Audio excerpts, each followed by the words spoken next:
In the name of Jesus, I bless your prayer intentions.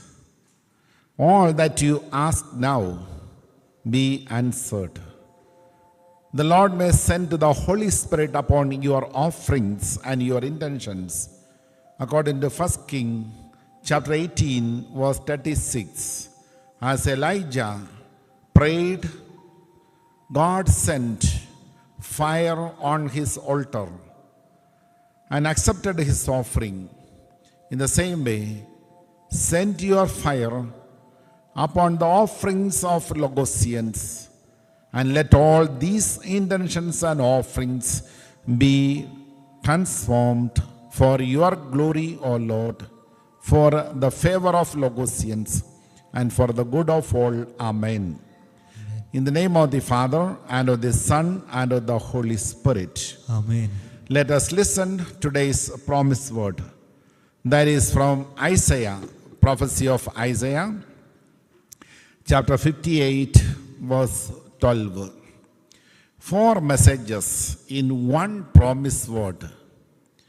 You will rebuild the ancient ruins of your city. Is a wonderful promise. Some people belong to a wonderful family and good tradition. Now they are no more. They are not at all a wonderful family. It is gone. So, but the Lord gives this message: with Jesus, you will rebuild the ancient ruins of your city, the glory of your tradition, the glory of your city. The second is also good, the second part of this same promise. You will renew the foundations of your own house, because some people have lost their foundations.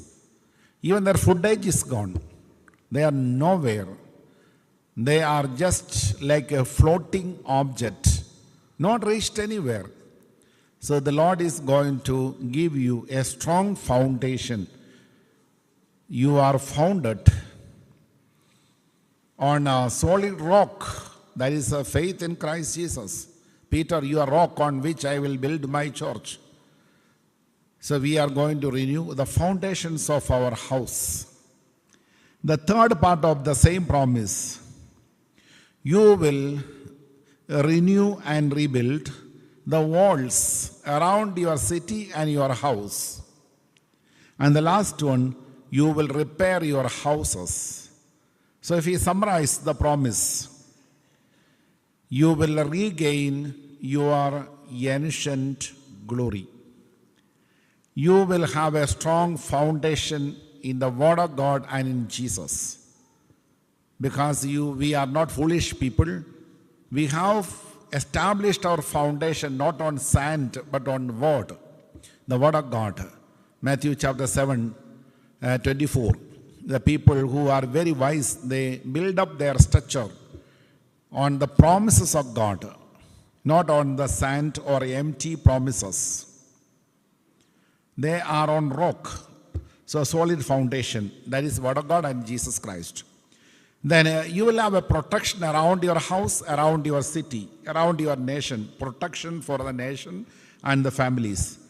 And the last one, you will have your own house with a garden around it, according to the promise of Jeremiah 29, 5 and 6.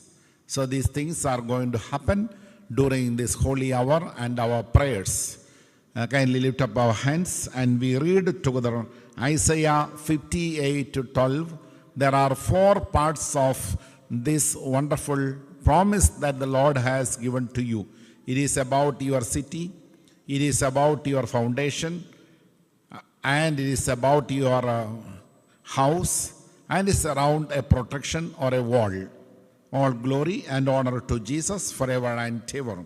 So something going to be renewed within us. Let us read it together. Isaiah 58, 12. Your ancient ruins shall be rebuilt. You shall raise up the foundations of many generations, and you shall be called the repairer of the breach. and the restorer of stress to live in. Hallelujah. Hallelujah. Thank you, Jesus. Thank you, Jesus. So what is that? The restorer of streets. So the wall around your house and the city. That's about a wall. And also around like a protection. So four aspects of this promise, what is going to be fulfilled. Jesus is the source of this promise. He is the one who is going to do it in your life. So now Jesus comes. He helps you to regain what you have lost. And you will achieve something good and you will well establish in this life.